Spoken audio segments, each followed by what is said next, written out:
അധരത്താൽ വാരിയാൽ പിണങ്ങുമോ നീ, അത് നിന്റെ ചൊടികളിൽ വിരിഞ്ഞതല്ലേ എന്നാണ് ചോദിക്കുന്നത്. അവിടെ നേരത്തെ പറഞ്ഞതുപോലെ ഡീപ്പായ പ്രണയം വന്നിട്ടുണ്ട്. അപ്പൊ ഞാൻ അധരം കൊണ്ട് വാരിക്കോട്ടെ എന്ന് പറഞ്ഞ് ശരിക്കും അതില് കാമം തന്നെയാണ് വരുന്നത്. സൂര്യകിരീടം വീണുടഞ്ഞു രാവിൽ തിരുവരങ്ങിൽ ഒന്നൊന്നരം പാട്ടാണ്. പൊൻവയിൽ മണിക്കച്ച അടിഞ്ഞു വീണു, ഓ അതിന് പകരം കിരീടം വീണുടഞ്ഞു. ഞാൻ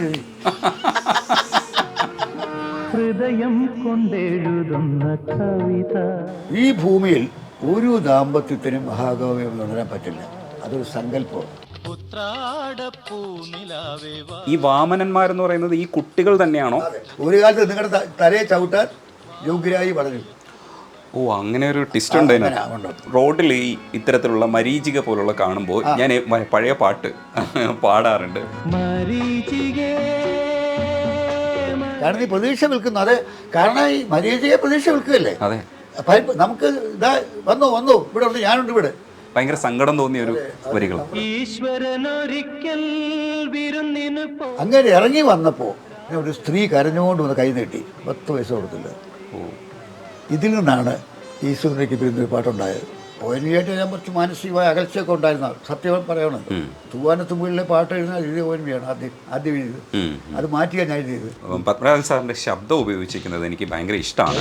മനസ്സുകളിൽ മത്താപ്പൂ വിടർത്തുന്ന ലഹരിയിൽ ലഹരിയിൽ മയങ്ങും മേനികളെ തഴുകും തെന്നലേ. പത്മരാജൻ ബേസ് വോയിസിലെ പറയും. ബേസ് വോയിസ് നല്ല ഡെപ്ത് വരും. പി ഭാസ്കര മാഷ് മാമലകൾക്കപ്പുറത്ത് മരതകപ്പട്ടുടുത്ത് എഴുതിയപ്പോൾ സാർ അതേപോലെ തന്നെ മലയാള ഭാഷ തൻ മാതക ഭംഗീതിൻ മലർമന്ദഹാസമായി. അത് എനിക്ക് തോന്നി അതൊരു എന്താ പറയുക ഗുരു ശിഷ്യ ബന്ധത്തിന്റെയും കൂടെ ഒരു അല്ല, കേരളത്തെ കുറിച്ചുള്ള എഴുത്ത് കേരളം കേരളം. പക്ഷെ രണ്ടും ഒരുപാട് വ്യത്യാസമുണ്ട്. നമ്മുടെ ഭാസ്കര മാഷ പാട്ടില് അവന്റെ നൊസ്റ്റാൾജിയാണ്. മാമലകൾക്കപ്പുറത്ത് മരതകപ്പട്ടെടുത്ത് മലയാളം അവൻ നാട്ടിലല്ല ഇപ്പോൾ, പട്ടാളത്തില്. അപ്പോൾ മിലിറ്ററിയിൽ ബാരക്കിൽ ഇരുന്ന് പാടുന്നതാണ്. അപ്പോൾ അവൻ അവിടെ ഇരുന്ന് അവൻ്റെ സ്വപ്നം നൊസ്റ്റാൾജിയാണ് പാട്ടി വരുന്നത്. പക്ഷെ എന്നെ നൊസ്റ്റാൾജിയല്ല, ഞാൻ മലയാള ഭാഷയുടെ സൗന്ദര്യത്തെക്കുറിച്ച് പാടിയിരിക്കുക. ഞാൻ മലയാളത്തിൽ കൂടെ തന്നെ ഉണ്ട്. അപ്പോൾ രണ്ടിൻ്റെയും ബാക്ക്ഗ്രൗണ്ട് വ്യത്യസ്തമാണ്. ഭാസ്കർ മാഷ് അങ്ങനെ മലയാളത്തെക്കുറിച്ച് ഒരുപാട് പാട്ടുണ്ട്. അത് തന്നെ വേറൊരു പാട്ട് ഉദ്ദേശിച്ചിട്ടുണ്ടല്ലോ, നാളികേരത്തിൻ്റെ നാട്ടിൽ എനിക്കൊരു നാഴിയിടങ്ങഴി മണ്ണുണ്ട്, അതിൽ നാരായണ കിളി കൂടുപോലുള്ളൊരു 4 കാൽപുരയുണ്ട് എന്നെഴുതിയ ഭാസ്കർ മാഷ്. അതിൻ്റെ ആ രീതി അദ്ദേഹം തൂപ്പി ആർക്കും സാധ്യമല്ല. കാരണം ആ നാരികേരത്തിൻ്റെ നാട്ടിൽ നാരായണക്കിളി കൂട് എന്നുള്ള ഗ്രാമീണ സൗന്ദര്യം ഉണ്ടല്ലോ, അത് ഭാസ്കർ മാഷ് തോൽപ്പിക്കാൻ ആർക്കും സാധ്യമല്ല. അതേപോലെ സാർ എഴുതിയ മലയാളി പെണ്ണെ നിന്റെ മനസ്സ് മലർമേഘത്തിരമീട്ടും നഭസ് എന്ന് എഴുതി. ശാക്തേയ സാരം നിൻ മഹസ് ശാശ്വതം നിൻ രാഗ തപസ്. ഈ പാട്ടിൻ്റെ അർത്ഥം മലയാളി പെണ്ണിനെ അങ്ങ് വളരെ ഒരു സോപാനത്തിൽ കൊണ്ടിരിക്കുകയാണ്.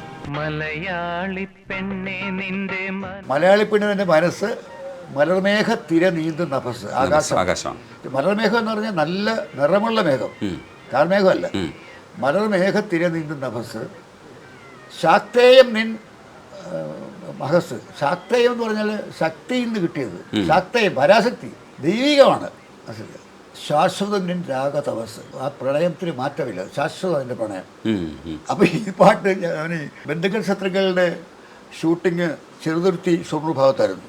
അപ്പോൾ ചെറുതുരുത്തിയിൽ ഗസ്റ്റ് ഹൗസിലാണ് താമസിക്കുന്നത്. അപ്പോൾ ഇവരെല്ലാം കൂടെ പാട്ട് കേൾക്കാൻ വന്നിരുന്നത്. KPS ലളിത, അതിൽ പ്രധാന റോഡി ചെയ്യുന്നുണ്ട്, KPS ഇന്നസെൻ്റ്, എല്ലാവരും പാട്ട് കേൾക്കാൻ വന്നത്. അപ്പം ഞാൻ ഈ പാട്ട് എഴുതി കഴിഞ്ഞപ്പം പിന്നെ KPS എഴുതിയൊരു കമൻറ്റ്, അപ്പം നിങ്ങൾക്ക് മനസ്സിലായില്ലേ മലയാളി പെണ്ണുങ്ങളെക്കുറിച്ച് തമ്പി സാർ ഒന്നും അറിയില്ലെന്ന് ഇപ്പോൾ മനസ്സിലായില്ലേ എഴുതിയിരിക്കുന്നു.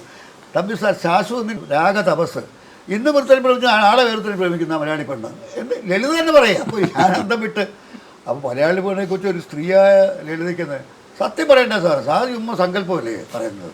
അപ്പോൾ എന്ന് പറഞ്ഞ പോലെ എല്ലാ മലയാളി പെണ്ണുങ്ങളും ഒന്നും മനസ്സ് തപസ്സൂലിക്കുന്നവരല്ല.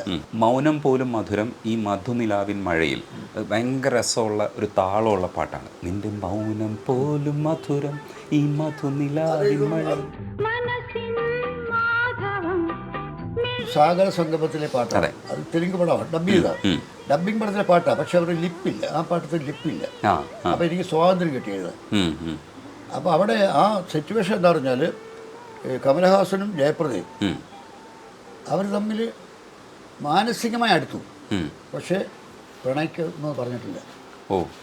അവരൊരുമിച്ച് ഇവളുടെ വീട്ടിൽ ഇവളെ വീട്ടിൽ കൊണ്ടാക്കാനായിട്ട് അങ്ങനെ പോവുകയാണ്. രണ്ടുപേരും കൂടെ നടക്കുകയാണ്. ആ നടക്കുന്ന വഴിയിലുള്ള പാട്ടാണ്. അപ്പോൾ രണ്ടുപേരും ഒന്നും സംസാരിക്കുന്നില്ല. അവിടെ മൗനം പോലും മധുരം. ഏറ്റവും പ്രധാനപ്പെട്ട പാട്ടുകളിൽ ഒന്നായിട്ട് പറയുന്ന പാട്ടാണ് ആ നിമിഷത്തിൻ്റെ നിർവൃതിയിൽ ഞാനൊരു ആവണി തെന്നലായി മാറി എന്ന് പറയുന്നത്. അത് ഗിരീശേട്ടൻ പറഞ്ഞത് ഇനി ഒരാൾ മലയാണ്മയിൽ ജനിച്ചതിന് ശേഷം വേണം ഇങ്ങനെ ഒരു പാട്ട് എഴുതാൻ, ഇവിടെ ജനിച്ചിട്ടുള്ളവർ ആർക്കും പറ്റില്ല എന്ന് ഗിരീശേട്ടൻ പറഞ്ഞു. ഗിരീഷ് ഗാനരചയിതാവാണെങ്കിലും എന്നെ ഗുരുവായി മനസ്സിൽ സ്വീകരിച്ചാണ്. അത് അദ്ദേഹം തന്നെ എൻ്റെ തിരഞ്ഞെടുത്ത 1000 പാട്ടുകളുടെ ഹൃദയ സരസ്. ഹൃദയ സരസിൽ പി ഭാസ്കർ മാഷ് ONV ആണ് അവതാരിയായിട്ട് എഴുതിയിരുന്നത്. അപ്പോൾ അത് പി ഭാസ്കർ മാഷാണ് എഴുതിയിരുന്നത്. പക്ഷേ അദ്ദേഹത്തിന് അപ്പോഴത്തേക്ക് ചെറിയ ഓർമ്മ പ്രശ്നം വന്നു തുടങ്ങി. ഭാസ്കർ മാഷ് ഭാര്യ ഇന്ദ്രിച്ചേച്ചിയോട് പറഞ്ഞു, തമ്പി മുഴുവൻ ഇദ്ദേഹം എഴുതിയ എങ്ങനെ ഓർമ്മ വരില്ല, പാട്ടൊന്നും ഓർമ്മ നിൽക്കത്തില്ല. അപ്പോൾ ഒരു അനുഗ്രഹവാക്യം പോലെ ഒന്ന് എഴുതി മേടിച്ചാൽ മതി എന്ന് ഇന്ദ്രിച്ചേച്ചി പറഞ്ഞു. അപ്പോൾ പുള്ളി പറഞ്ഞു, ഞാൻ എഴുതാം, അവതാരം ഞാൻ എഴുതാം. അപ്പോൾ ഇന്ദ്രിച്ചേച്ചി പറഞ്ഞു, വേണ്ട നിന്നെ കാണിക്കാം. അപ്പോൾ ഞാൻ അനുഗ്രഹവാക്യം എഴുതാം, മനോഹരമായിട്ട് അത് എഴുതി, അനുഗ്രഹമൊക്കെ എഴുതി. പക്ഷേ അത് പാട്ടുകളെ കുറിച്ചുള്ള ഇതില്ല. പക്ഷെ ONV എഴുതിയതുണ്ട്. അപ്പോൾ അതുകൊണ്ടാണ് പിന്നീട് വയലാർ മരിച്ചുപോയി. അപ്പോൾ പിന്നെ ഉള്ളത് ONV ഉള്ളൂ. എന്നേക്കാൾ മുമ്പേ പോയ ഒരാൾ ONV ഉള്ളൂ. ONV ആയിട്ട് ഞാൻ കുറച്ച് മാനസികമായ അകൽച്ചയൊക്കെ ഉണ്ടായിരുന്ന സത്യം പറയണത്.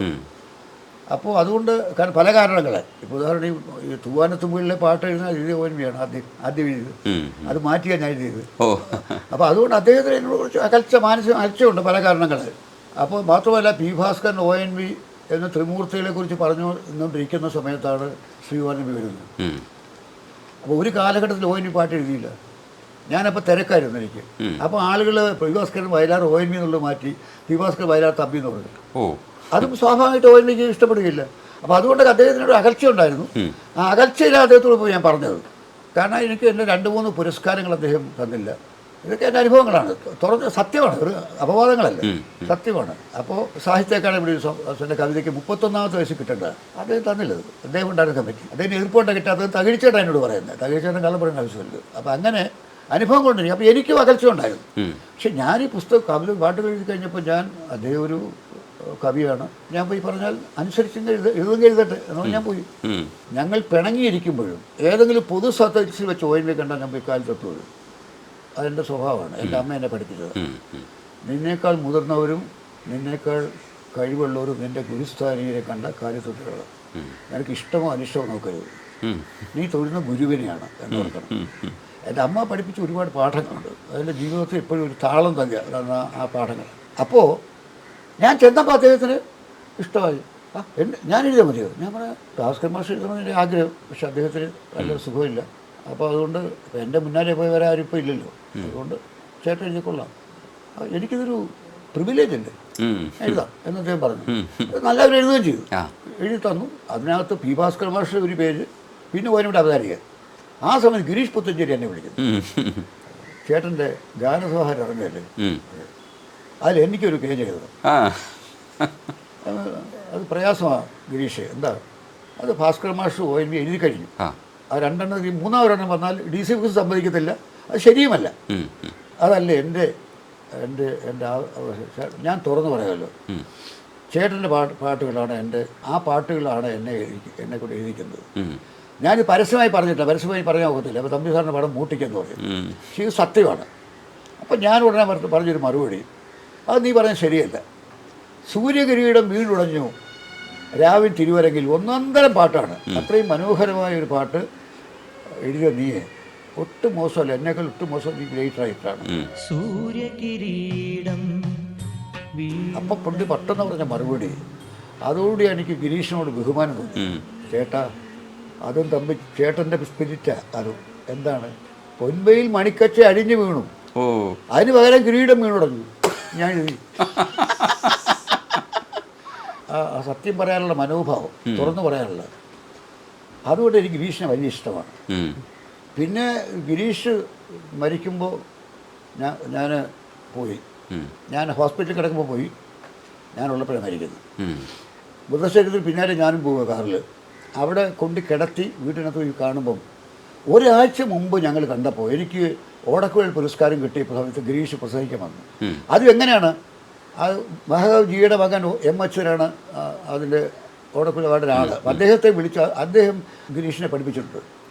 അപ്പോൾ ഗിരീഷ് ഈ എം അച്യുത സാറിനെ വിളിച്ച് പറഞ്ഞു, തമ്പിച്ചേട്ടന് ഓടക്കുഴൽ അവാർഡ് എനിക്ക് പ്രസംഗിക്കണം. അപ്പോൾ അച്യുതൻ സാർ ചോദിച്ചു, നീ കവിയാണോ, നീ പാട്ടെഴുത്തുകാരനല്ലേ, നീ ഓടക്കുഴൽ അവാർഡ് പ്രസംഗിക്കാൻ നിനക്ക് അർഹത എന്ന് ചോദിച്ചു. അധ്യാപകരും ശിഷ്യരും അല്ലേ, അല്ല എനിക്ക് പ്രസംഗിച്ചാൽ മതിയാവുന്നു. അപ്പോൾ എനിക്ക് എം അച്യുത സാർ എന്നെ വിളിക്കുന്നു, തമ്പി നമ്മൾ ഒരുപാട് വലിയ കവികൾ, വിഷ്ണുനാരായണ തമ്പി നാരായണക്ക് ഒരുപാട് കവികൾ വരുന്നുണ്ട്, ഗിരീഷ് പഞ്ചായത്ത് ഈ പ്രസംഗിക്കാൻ പറഞ്ഞു, അത് ശരിയാവും? ഞാൻ പറഞ്ഞു ശരിയാവും. എന്താ, അയാൾക്ക് എന്നെ വലിയ ഇഷ്ടമാണ്, നമ്മൾ ഇഷ്ടമുള്ളത് നമ്മളെക്കുറിച്ച് പറയുന്നത്, അതുകൊണ്ട് ഗിരീഷിനെ വിളിക്കണം എന്ന് പറഞ്ഞു. അങ്ങനെ ഗിരീഷ് ഒന്ന് പ്രസംഗിച്ചു. അപ്പോൾ അതിന് 8ാം ദിവസം ഗിരീഷ് മരിച്ചു. അപ്പോൾ അവിടെ പ്രസംഗിക്കാൻ വന്നപ്പോൾ പ്രസംഗത്തിൽ മുമ്പ് ഒരു കവി പ്രസംഗിച്ച കൂട്ടത്തിൽ പാട്ടെഴുത്തുകാർ താഴ്ത്തി കെട്ടി. ഗിരീഷ് പ്രസംഗിക്കാൻ വന്നപ്പോൾ എൻ്റെ മൊത്തം പാട്ടെഴുത്തുകാരെ താഴ്ത്തി കെട്ടി ഒരു കവിയോട് പ്രസംഗിച്ചു. ഞാനൊരു സത്യം പറയും, ഈ കവികൾക്കൊന്നും ഞങ്ങളെപ്പോൾ ഒരു പാട്ട് എഴുതാൻ പറ്റില്ല, പിന്നെ എന്നെ വിട്ടേക്കും. ഞാൻ അതിന് തെളിവായിട്ട് തമ്പിച്ചേട്ടൻ്റെ പാട്ടുകളെ പറ്റി പ്രസംഗിക്കാൻ പോകും, ഞാൻ കവിതയെക്കുറിച്ചല്ല.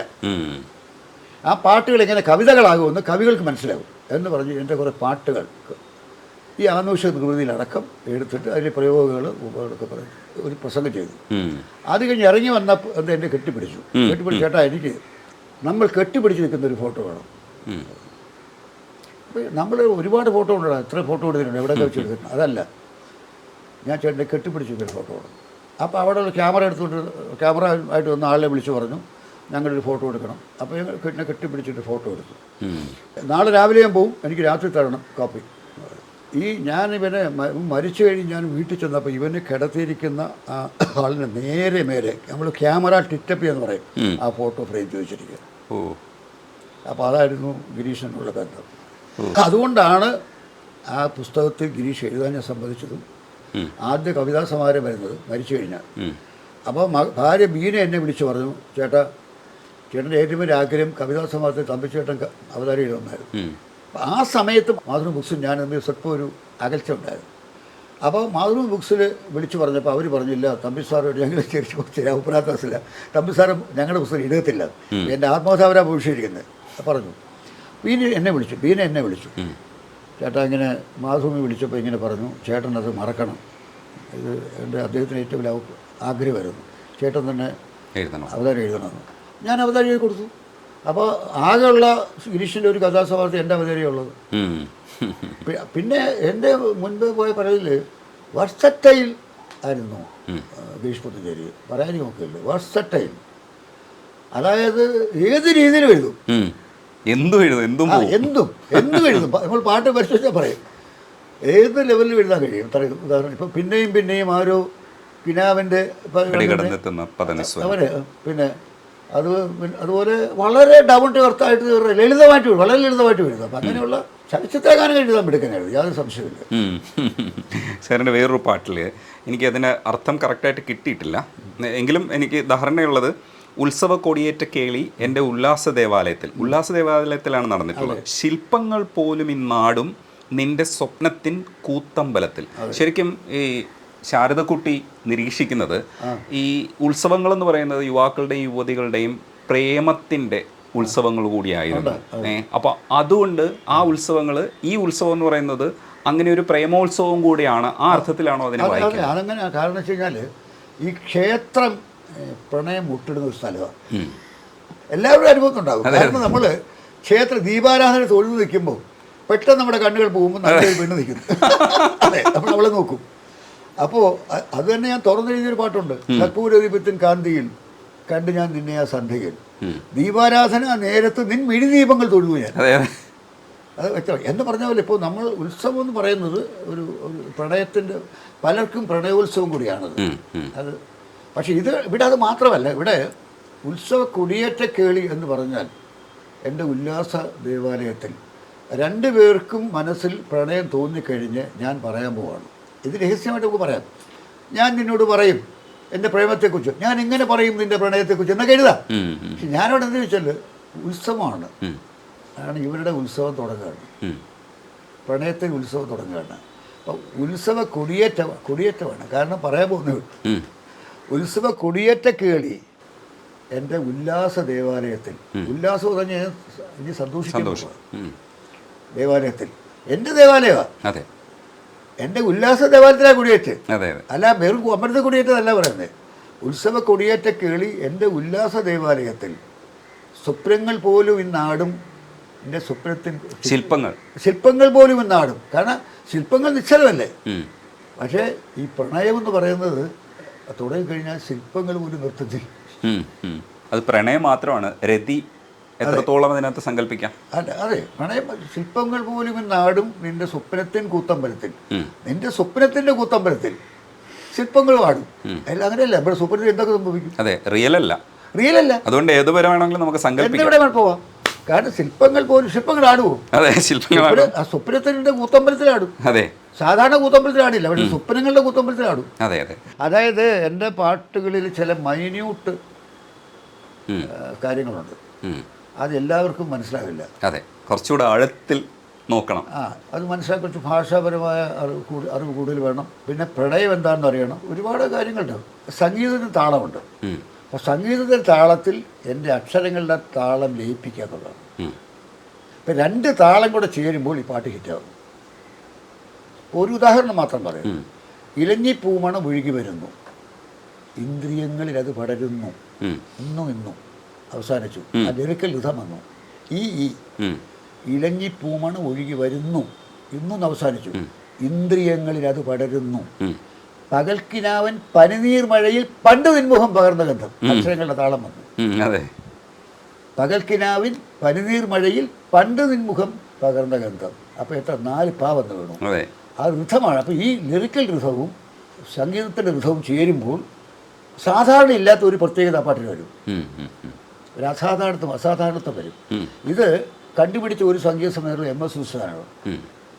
MS വിശ്വനാഥിൻ്റെ ഒരു ഇൻ്റർവ്യൂവിൽ ഇതിനെക്കുറിച്ച് നമ്മുടെ പ്രശസ്ത കവി പ്രഭാവർമ്മ ഒരു കവിത ഇട്ടിട്ടുണ്ട്. ശ്രീകുമാരൻ എന്ന് പറഞ്ഞിട്ട്, ശ്രീകുമാരൻ എന്നൊരു കവിത ഇട്ടിട്ടുണ്ട് പ്രഭാവർമ്മ. ഇത് പറഞ്ഞിട്ട് MS വിശ്വനാഥ് ചോദിച്ചു, നിങ്ങൾക്ക് അങ്ങ് വയലാറിൻ്റെ കൂടെയും ശ്രീകുമാരൻ സാറിൻ്റെയും പി ഭാസ്കർ എല്ലാവരുടെയും വർക്ക് ചെയ്തിട്ടുണ്ട്, പക്ഷേ ശ്രീകുമാരൻ തമ്മിൽ ചേരുമ്പോഴൊക്കെ പാട്ടുകൾ ഹിറ്റാകും. ഹിറ്റാകാത്ത പാട്ട് വളരെ കുറവാണ്. അത് എന്തുകൊണ്ടാണ് ചോദിച്ചപ്പോൾ വിശ്വേട്ടൻ പറഞ്ഞ മറുപടി ഇതാണ്. അത് എനിക്ക് കിട്ടിയ ജീവിതത്തിൽ കിട്ടിയ ഏറ്റവും വലിയ പുരസ്കാരം.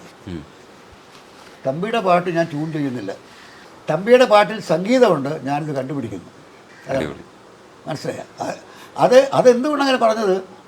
അദ്ദേഹത്തിന് അറിയില്ല ഞാൻ ആദ്യം പാടുക എന്നുള്ള കാര്യം. ഞാൻ അദ്ദേഹത്തിന് അറിയില്ല. അത് അർജുന മാസ്റ്റർക്കും ദക്ഷിണാമസാനിക്കും മാത്രമേ അറിയൂ ഞാൻ ഈ പാടി എഴുതുന്നുള്ള കാര്യം. അർജുന മാസ്റ്റർ എങ്ങനെ? അർജുന മാസ്റ്റർ വരുമ്പോൾ തന്നെ, ആദ്യം വന്നാൽ തന്നെ ഒരു ടേപ്പ് റെക്കോർഡ്, കൊച്ചു ടേപ്പ് റെക്കോർഡ്, കയ്യിൽ വയ്ക്കുന്ന ചെറിയ ടേപ്പ് റെക്കോർഡ്, അതുകൊണ്ടാണ് വരിക. അന്ന് കാസറ്റിൻ്റെ കാലമല്ലേ. കേൾക്കാം, നമ്മുടെ ചൂടൊന്ന് പാടിക്കും.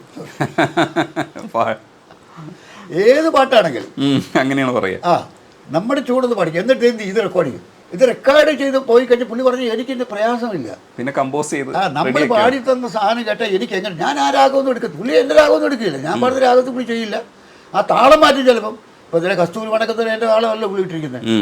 കസ്തൂരി മണക്കുന്നല്ലോ ഞാൻ പാടിയത്, കസ്തൂരി മണക്കുന്നല്ല അർജുൻ മാറ്റിയില്ല. അത് അങ്ങനെ. പക്ഷേ ഇതിൽ നിന്നൊരു പുള്ളിക്ക് ഇൻസ്പിറേഷൻ കിട്ടും.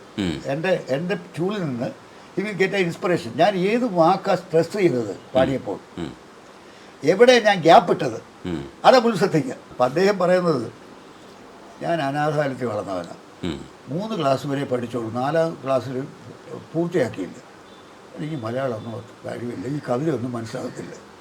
അപ്പം നമുക്ക് പറഞ്ഞു തരണം, നമ്മൾ പറഞ്ഞു തരണം എന്താ ഉദ്ദേശിക്കുന്നത്, ഏതാണ്. പക്ഷെ അങ്ങനെ പറയുന്നുണ്ടെങ്കിലും പുള്ളി ഈ പാട്ടുകളിലൂടെ നല്ല അറിവ് സമ്പാദിച്ചു പിന്നീട് എന്നുള്ളതാണ്. പിന്നെ പുള്ളി ചെയ്യുന്ന പാട്ടുകളൊക്കെ നമ്മളൊന്നും പറയാതെ തന്നെ അത് അറിവ് പ്രതിഫലിച്ചു.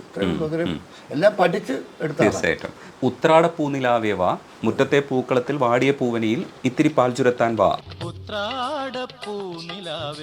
പക്ഷേ അതിൽ എനിക്ക് ഏറ്റവും ഇഷ്ടപ്പെട്ട ഭാഗം എന്ന് പറയുന്നത്, തിരുവോണത്തിൻ കോടിയുടുക്കാൻ തെരുവിൻ മക്കൾ കൊതിച്ചിരുന്നു, അവർക്കില്ല പൂമുറ്റങ്ങൾ പൂനിരത്തിയിടുവാൻ. വയറിൻ്റെ നാദം കേട്ട് മയങ്ങുന്ന വാമനന്മാർ അവർക്ക് ഓണക്കോടിയുമായി വാ. പക്ഷെ അതിനകത്തൊരു ചെറിയ സാധനം ചോദിക്കാനുള്ളത്, ഈ വാമനന്മാരെന്ന് പറയുന്നത് ഈ കുട്ടികൾ തന്നെയാണോ? ചെറുതായതുകൊണ്ടാണ് വാമനന്മാരായിട്ട് സങ്കല്പിച്ചത്. അവർ കുട്ടികളാണ്. ഇപ്പൊ വാമനന്മാരാ, പക്ഷെ അവർ വളരും. ഇപ്പൊ നമ്മൾ, അതായത് അത് നിങ്ങൾ മറക്കരുത്. ഒരു കാലത്ത് നിങ്ങളുടെ തലയെ ചവിട്ടാൻ യോഗ്യരായി വളരും. ഓ, അങ്ങനെ ഒരു ട്വിസ്റ്റ് ഉണ്ട് അങ്ങനെ ഉണ്ട്. അതാ വാമനൻ യൂസ് ചെയ്തത്. വാമനൻ എന്താ ചെയ്ത് ഏറ്റവും വലിയ ചക്രം തലയിൽ ചവിട്ടി. കണ്ടാൽ ചെറിയ രൂപം. അപ്പോൾ ഈ രൂപം കണ്ടിട്ട് നിങ്ങൾ അവരെ തള്ളരുത്, റൂട്ടിൽ തള്ളരുത്, അവരെന്ന് വളർന്ന് എൻ്റെ ചലയിൽ ചവിട്ടെന്ന് പറയാൻ പറ്റും. അതിൽ കൂടുതൽ കമ്മ്യൂണിസം ഉണ്ട്. ഒരു കമ്മ്യൂണിസ്റ്റ് ദർശനം ഇതിൽ കൂടുതൽ പറയാൻ പറ്റും. അതെന്തുകൊണ്ട് പറഞ്ഞാൽ നമ്മുടെ ഓണപ്പാട്ടുകൾ ധാരാളം കേൾക്കും. ഞാൻ എഴുതിയിട്ടുണ്ട് ഒരുപാട് ഓണപ്പാട്ടുകൾ.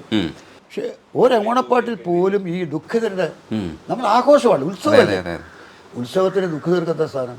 ഓണ ഉത്സവം ആഘോഷം, മഹാബലി വരുന്നു, പിന്നെ എന്താണ് ഇവിടെ സ്വർണ്ണാഭരണങ്ങൾ, പിന്നെ പൂക്കളങ്ങൾ, എവിടെയും സന്തോഷം മാത്രം, എവിടെയും ആഹ്ലാദം മാത്രം.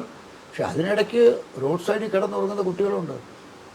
ഇതെപ്പോഴും എൻ്റെ മനസ്സിൽ ചിന്തിപ്പിച്ചിട്ടുള്ളൊരു ഘടകമാണ്. ഞാൻ അങ്ങനെ സഹായിക്കാറുമുണ്ട് ഈ ഓണക്കാലത്തും, അതുപോലെ എനിക്ക് തോന്നുന്ന സമയത്തൊക്കെ സമയത്ത് അതൊരു പാട്ടിൽ കൊണ്ടുവരണമെന്ന് പറഞ്ഞു. അപ്പോൾ ഈ പാട്ട് പിന്നെ ഞാനൊരു കഥാസന്ദർഭമില്ല, എനിക്ക് സ്വാതന്ത്ര്യം എടുക്കാം. കാരണം കാസറ്റ് പാട്ടാണ്, ഉത്സവ ഗാനങ്ങൾ. യേശുദാസിൻ്റെ തരങ്കണി കാസറ്റാണ്. അപ്പോൾ അവിടെ യേശുദാസ് പാട്ട് കണ്ടതിന് ഇങ്ങനെ എഴുതി ചോദിക്കത്തില്ല, എനിക്ക് ഉറപ്പാണ്. ചോദിച്ചാൽ എനിക്ക് മറുപടി അറിയാം, മറുപടി പറയാറില്ല. മറുപടി പറഞ്ഞ് യേശുദാസിനെ കുറിച്ച് സമ്മതിപ്പിക്കാൻ അറിയാം. പക്ഷെ സാധാരണ യേശു അങ്ങനെ ചോദിക്കും, പാട്ട് എഴുതിക്കാൻ ചോദിക്കാറില്ല. രവീന്ദ്രൻ എന്നോട് ചോദിച്ചു, ഇപ്പം നമ്മളിങ്ങനെ എഴുതിയാൽ ഒരു ആളുകൾ ഇതെങ്ങനെ എടുക്കും? ഞാൻ പറഞ്ഞു അത് അതേ അർത്ഥത്തിലെടുക്കും. ഞാൻ വിശദീകരിച്ചപ്പോൾ രവീന്ദ്രനും പറഞ്ഞു, നിങ്ങൾ പറഞ്ഞ പോലെ ഓ ഗംഭീരം എഴുതുന്നത്, അത് ആരും പറയാത്ത കാര്യം എന്ന് ആദ്യം സംശയം പ്രകടിപ്പിച്ച രവി തന്നെ അത് സമ്മതിച്ചു. ഞാനിങ്ങനെ പൊന്നൊരുവാൾ അമ്പിളിയിരുന്നോ അല്ലെങ്കിൽ കമ്മ്യൂണിസ്റ്റ് പാർട്ടിക്ക് വേണ്ടി പാട്ട് എഴുതിയിട്ടില്ലെങ്കിലും എൻ്റെ ഒരു കാലം മാറി വരും കാറ്റിൻ ഗതി മാറുന്നൊരു പാട്ടുണ്ട്, വളരെ ഫേമസ് പാട്ട്. അത് രസകരമായ ഒരു കാര്യം എന്ന് പറഞ്ഞാൽ ഓർക്കാൻ കാരണം, ഈ സുനാമി വന്നില്ലേ, സുനാമി വന്ന ആ കാലം വന്നു കഴിഞ്ഞപ്പോൾ നമ്മുടെ നടൻ മാള അരവിന്ദ്, പുള്ളിക്ക് സംഗീതത്തിൽ വിവരമുള്ള ആളാണ്, തബലിസ്റ്റാണ്. പുള്ളി ഒരു ചാനലിൽ സംസാരിക്കുക. അപ്പോൾ നമ്മുടെ കവികൾക്ക് ദീർഘദർശനമുണ്ട്.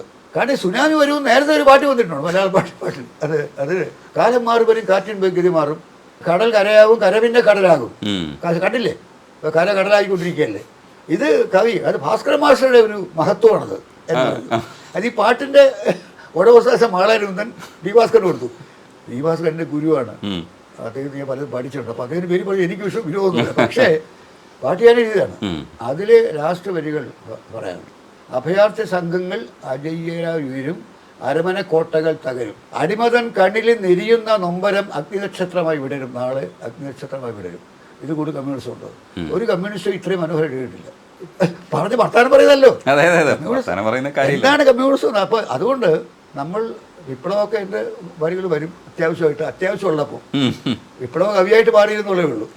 അപ്പോൾ പാവങ്ങളുടെ കൂടെ ഞാൻ എപ്പോഴും പാവപ്പെട്ടവൻ്റെ കൂടെ ഏത് കാലഘട്ടത്തിലും. ഒരു കാര്യം നിങ്ങൾ മനസ്സിലാക്കണം, ഞാൻ സിനിമയിൽ കഴിയുന്ന കാലത്ത് എൻ്റെ ഒരു 28 വയസ്സ് മുതൽ 48 വയസ്സ് വരെയുള്ള കാലഘട്ടം പുഷ്കരകാലമായിരുന്നു എൻ്റെ. ഞാൻ ഒരു രാജാവിനെ പോലെ ജീവിച്ച കാലം. ഇപ്പോഴും മനസ്സോട് രാജാവാണ്, പക്ഷെ അപ്പോഴും എൻ്റെ ലളിത ജീവിതമായിരുന്നു.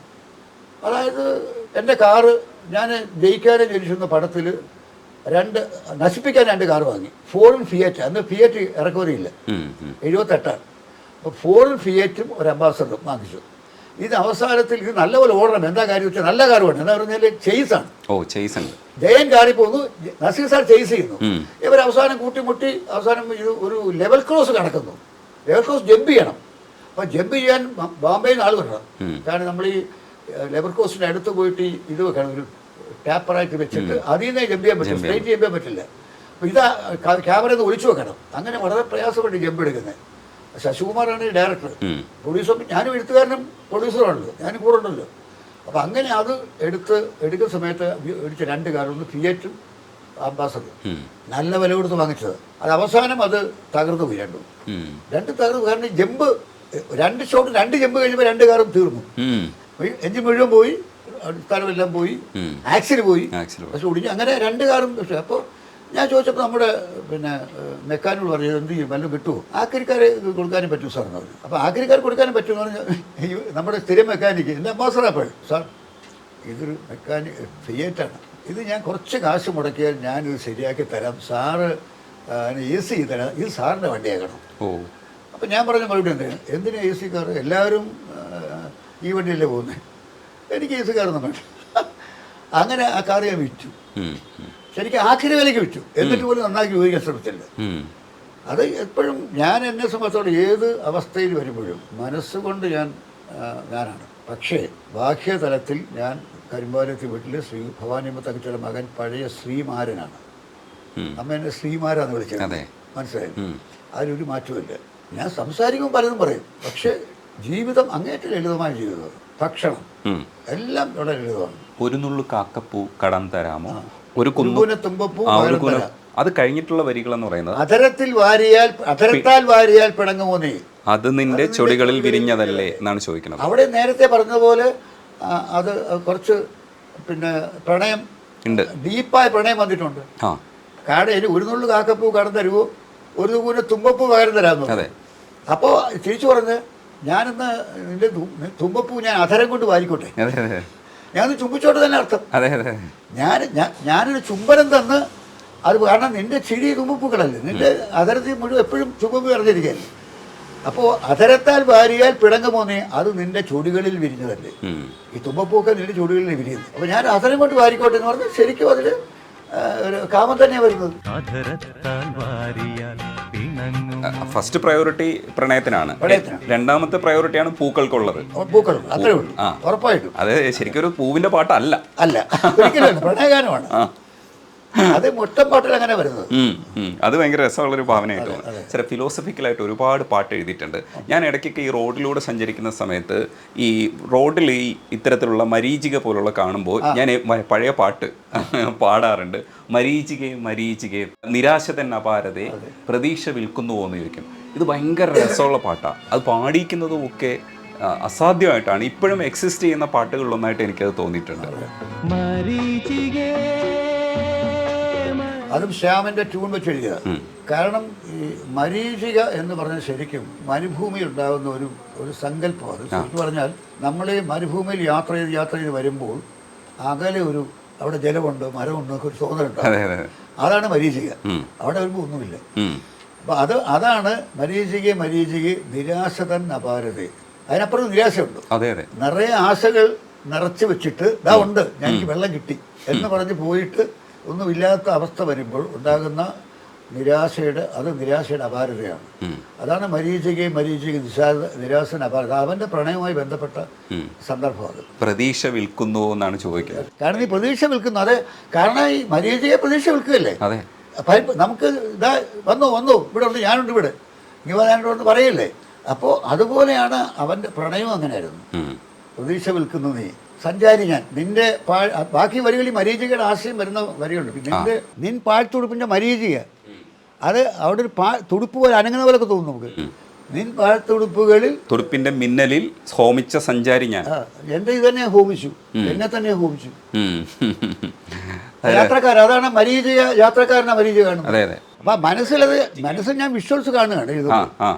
നിൻ പാഴ്ത്തുടുപ്പുകൾ മിന്നലിൽ സുഖം ഹോമിച്ച് സഞ്ചാരിയ. കാരണം അത് അങ്ങനെ എനിക്ക് അവസാനം വന്നാണ്ട് മരീചയെന്ന് തോന്നപ്പം എൻ്റെ പ്രതീക്ഷ അസ്തമിച്ചു, എൻ്റെ സുഖം ഞാൻ തന്നെ ഹോമിച്ചു. എനിക്ക് വേറെ വഴിയെ പോകാമായിരുന്നു. എല്ലാവർക്കും അതേപോലെ ഇഷ്ടപ്പെട്ട ഒരു ഫിലോസഫിക്കൽ പാട്ടാണ് ബന്ധുവാര് ശത്രുവാര് ബന്ധനത്തിൽ നോവറിയും കിളിമകളെ പറയൂ. അത് എന്താ വെച്ചാൽ സാധാരണക്കാരും പാടി. അതെ, എപ്പോഴും ചോദിക്കും ഈ കിളിമകൾ തത്തയാണ്. അവർ നമ്മുടെ വീട്ടിലെ തത്ത കൂട്ടിൽ കിടക്കുന്നത്. ബന്ധുവാര് ശത്രുവാര് ബന്ധനത്തിൽ നോവറിയും കിളിമകളെ പറയും. നീ കൂട്ടിക്കിടക്കുക. ബന്ധനമാണെന്ന് ഈ തത്തയ്ക്ക് അറിയാവുന്ന പോലെ ആർക്കും പറഞ്ഞുകൂടാ. കാരണം എല്ലാ സൗന്ദര്യവും ഉണ്ടായിട്ടും ഇവൾക്ക് സ്നേഹമുള്ളവരുണ്ടായിട്ടും കൂട്ടിക്കിടക്കാനാണ് വിധി. അപ്പോൾ ബന്ധുവാരെ ശത്രുവാരെ ബന്ധനത്തിൽ നോവറിയും കിളിമകൾക്ക് അറിയാവുന്ന പോലെ ബന്ധനം നോവ് ആർക്കും അറിയില്ല. പറയൂ. അതുകൊണ്ടാണ് കിളിമകളോട് കിളിമകളെ പറയൂ. അരങ്ങത്ത് ബന്ധുക്കൾ അണിയറയിൽ ശത്രു. അതെ, അപ്പൊ നീ നിനക്കറിയാവില്ല. കാരണം നിന്റെ ബന്ധത്തിൽ ഇഷ്ടവനാണോ ശത്രു, അത് നിന്നെ നോക്കി നിന്ന് കളിയാക്കുന്നതാണോ ശത്രു, ആരാ ശത്രു ആരാ ബന്ധു, അത് കിളിമകളോട് ചോദിക്കാൻ കാരണം അതാണ്. എനിക്ക് ചെറുപ്പത്തിൽ സെന്റിമെന്റ്സ് തോന്നിയിട്ടുള്ളൊരു പാട്ടാണ് ഈശ്വരൻ ഒരിക്കൽ വിരുന്നിന് പോയി രാജകൊട്ടാരത്തിൽ വിളിക്കാതെ. അവസാനം അയാളുടെ വിഗ്രഹം തന്നെ അവിടെ വെച്ചിട്ടുള്ള സ്ഥലത്ത് ഒരു പിടി ചോറിനായി യാചിച്ചു ദൈവം. ഭടന്മാർ വാളോങ്ങി നിൽക്കുമ്പോൾ പിൻവാങ്ങുന്ന ഭഗവാനെ കാണുമ്പോൾ ആ ഭഗവാൻ എന്ന് പാടുമ്പോൾ ഭയങ്കര സങ്കടം തോന്നിയ ഒരു വരികൾ. ഭിക്ഷ യാചിച്ചു വരുന്നവരിൽ ദൈവത്തെ കാണണം. അത് വലിയ ഫിലോസഫിയാണ്. കാരണം റഹിം എന്ന് പറഞ്ഞൊരു കവി ഉണ്ടായിരുന്നു, അക്ബറിൻ്റെ ദർബാറിലെ കവിയായിരുന്നു.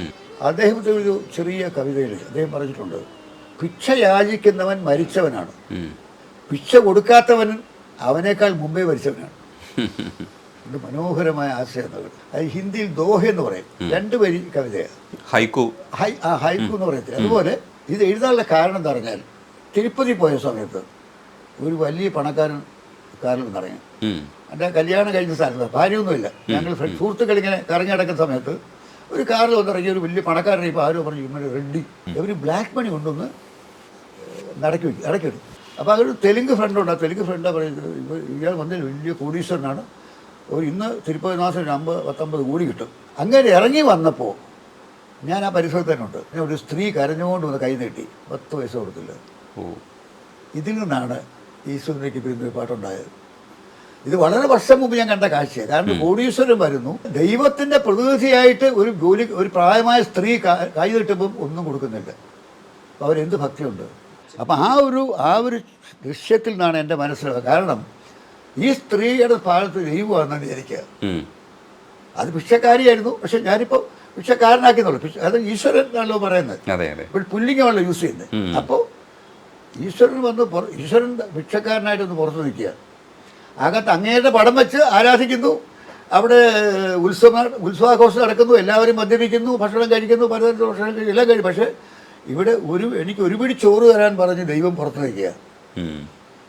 അതിൽ ഈ അലങ്കാര ദീപങ്ങൾ ആർത്തു ചിരിച്ചു, അന്തഃപുരമാകെ അലങ്കാര ദീപങ്ങൾ ആർത്തു ചിരിച്ചു. കാരണം ആ ദീപങ്ങൾക്ക് ഒരു അഹങ്കാരം, ഞാൻ പറഞ്ഞില്ല, സൂക്ഷ്മമായിട്ട് എഴുതുന്നുള്ള അത് സെൻസിറ്റീവാണ്. കാരണം അലങ്കാര ദീപങ്ങൾ മാത്രം പറഞ്ഞാൽ അത് കവിത ഒന്നല്ല. അലങ്കാര ദീപങ്ങൾ ചിരിച്ചു എന്ന് പറഞ്ഞാൽ കവിതയില്ല. അലങ്കാര ദീപങ്ങൾ ആർത്ത് ചിരിച്ചു എന്ന് പറയുമ്പോഴാണ് കവിത വരുന്നത്. എന്തുകൊണ്ട് ആർത്ത് ചിരിച്ചു? രാജകൊട്ടാരമാണ്, വിളക്കുകൾക്ക് പോലും അഹങ്കാരമാണ്. അലങ്കാര ദീപങ്ങൾ ആർത്ത് ചിരിച്ചു, അന്തഃപുരമായി കോരിത്തരിച്ചു, വിഭവങ്ങൾ ഒരുങ്ങി, വിദ്വാൻമാരൊരുങ്ങി, കവികളും പാട്ടുകാരൊക്കെ വന്നിരിക്കുകയാണ് രാജാവിനെ സന്തോഷിപ്പിക്കാൻ വേണ്ടി.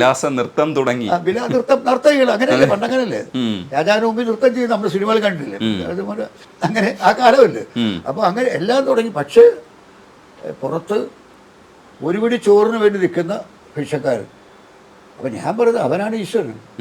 അപ്പോൾ ഒരു പിടി ദൈവം ആക്കി മാറ്റി അവനെ ദൈവമായി. ഇപ്പം ദൈവം ചിരികളൊന്നും സദസ്സിൽ ഒരു കാവൽക്കാരൻ വന്ന് പോടാന്ന് പറഞ്ഞു വന്നു.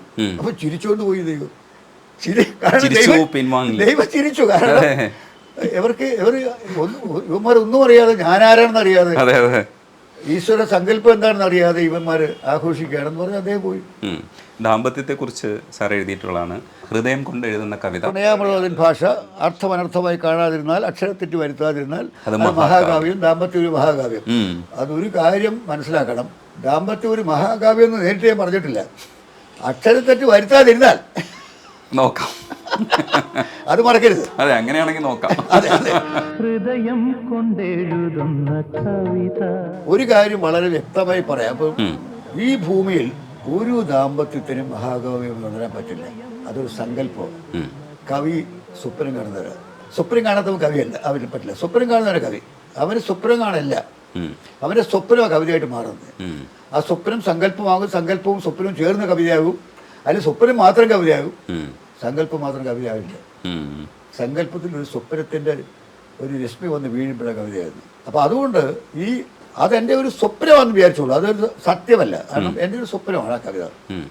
ഒരു പ്രത്യേക മുഹൂർത്തത്തിൽ അയാൾ നായകൻ നല്ലവനാണ്, അബദ്ധം പറ്റുക ഒരു സ്ത്രീയുടെ പ്രത്യേക മുഹൂർത്തത്തിൽ സ്ത്രീക്ക് അടിമപ്പെടുകയാണ്. അയാളുടെ കുറ്റമല്ല, അയാൾ അങ്ങനെ ആഗ്രഹിക്കുന്നില്ല. അതാണ് കഥ. അക്ഷരത്തെറ്റെന്ന് എൻ്റെ സ്ക്രിപ്റ്റാണ്, അതും എൻ്റെ സ്ക്രിപ്റ്റാണ്. അക്ഷരത്തെറ്റെന്ന് പറയുന്നത് അത് IUCC ഡയറക്റ്റ് പടം. അപ്പോൾ അവരുടെ ഇതറിഞ്ഞ് കഴിഞ്ഞ് ഇവളിയാളെ പിന്തുടരുന്നു, ഇയാൾക്ക് രക്ഷപ്പെടാൻ വയ്യ. അപ്പോഴാണ് ഈ പാട്ട് വരുന്നത്. അയാൾ രക്ഷപ്പെട്ട് കഴിഞ്ഞു, അയാൾക്ക് അവളൊരു യാതൊരു ആത്മവുമില്ല, അയാൾ വിട്ട് കഴിഞ്ഞു. ഒരു തെറ്റ്, ഒരേ പ്രാവശ്യം പറ്റിയ തെറ്റ്. ഭാര്യക്ക് ഭാര്യ ജീവനാണ്. ആ സന്ദർഭത്തിലാണ് നമ്മൾ ഈ പാട്ട് വരുന്നത്. ദാമ്പത്യം ഖണ്ഡകാവ്യം പോലും ആകാൻ പറ്റത്തില്ല, സത്യം. പിന്നെയാണ് മഹാകാവ്യം. അത് പിന്നെയല്ലേ മഹാകാവ്യം. ഈ അമ്മയെക്കുറിച്ച് അമ്മയല്ലാതൊരു ദൈവം ഉണ്ടോ എന്ന് പറയുന്നത് സ്വന്തം അമ്മയെക്കുറിച്ച് തന്നെ ആലോചിച്ചിട്ട് എഴുതിയത്. എൻ്റെ ആത്മകഥയായ ജീവിതം ഒരു പെണ്ണുകാർ, അത് മുഴുവൻ വായിച്ചു കഴിഞ്ഞാൽ മനസ്സിലാകും. അത് യഥാർത്ഥത്തിൽ നായിക എൻ്റെ അമ്മയാണ്. എൻ്റെ ആത്മകഥ എന്ന് പറയുന്നതിനെക്കാട്ടും എൻ്റെ അമ്മയുടെ കഥയാണ്. അത്രമാത്രം എൻ്റെ ജീവിതത്തിൽ അമ്മ സ്വാധീനം ചെലുത്തിയിട്ടുണ്ട്. ഈ മദ്യപിക്കാത്തതും പുകവലിക്കാത്തതും. എനിക്ക് 10 വയസ്സ് ആകുന്നവരെ എൻ്റെ 4 അനിയന്മാർ മരിച്ചുപോയി. എൻ്റെ 2 ജ്യേഷ്ഠന്മാരുണ്ട്. നോവൽ എഴുതിയ പി വി തമ്പി, കൃഷ്ണപുരത്ത് എഴുതിയ പി വി തമ്പി, അത് രണ്ടുപേരും പി ജി തമ്പി, രണ്ടുപേരും വക്കീലന്മാരായിരുന്നു. അപ്പോൾ രണ്ടാമത്തെ കാലം നോവൽ എഴുതിയിട്ടുണ്ട്, പി ജി തമ്പി നോവൽ എഴുതിയിട്ടുണ്ട്. അപ്പോൾ ഇവർ രണ്ടുപേരും എഴുത്തുകാരാണ്. അവർ ജനിച്ചു കഴിഞ്ഞ് ഞാൻ ഉണ്ട് മൂന്നാമനാണ്. അത് കഴിഞ്ഞ് 4 ആൺകുട്ടികൾ മരിച്ചിട്ടുണ്ട്. എൻ്റെ ഇളയ 4 കുട്ടി ജനിക്കും, 2-ാം ദിവസം 3-ാം ദിവസം മരിക്കും. അപ്പോൾ എനിക്ക് 10 വയസ്സാകുന്നവരെ എൻ്റെ 4 അനിയന്മാർ മരിച്ചു. അപ്പോൾ എനിക്കത് നിത്യ ദുഃഖമായി. കാരണം വെച്ച് കഴിഞ്ഞാൽ ഞാൻ കാരണമാണ് എൻ്റെ അനിയന്മാർ മരിക്കുന്നതെന്ന് തോന്നുന്നത്. എനിക്ക് പ്രായം 5-6 വയസ്സായപ്പോൾ അമ്മ ചിലപ്പോൾ ദേഷ്യത്തിൽ പറയും, എൻ്റെ പിന്നാലെ ആരും വന്നതേടാ കഴിവറടാ വന്നെ, നീ വന്നത് ചീത്ത വിളിക്കാം അമ്മ വഴക്ക് പറയുമ്പോൾ. അപ്പോൾ എനിക്ക് തോന്നുന്നത് ഞാൻ കാരണം എൻ്റെ അനിയന്മാരുടെ മരിക്കുന്നത്. അതൊരു വലിയ ദുഃഖമായിരുന്നു.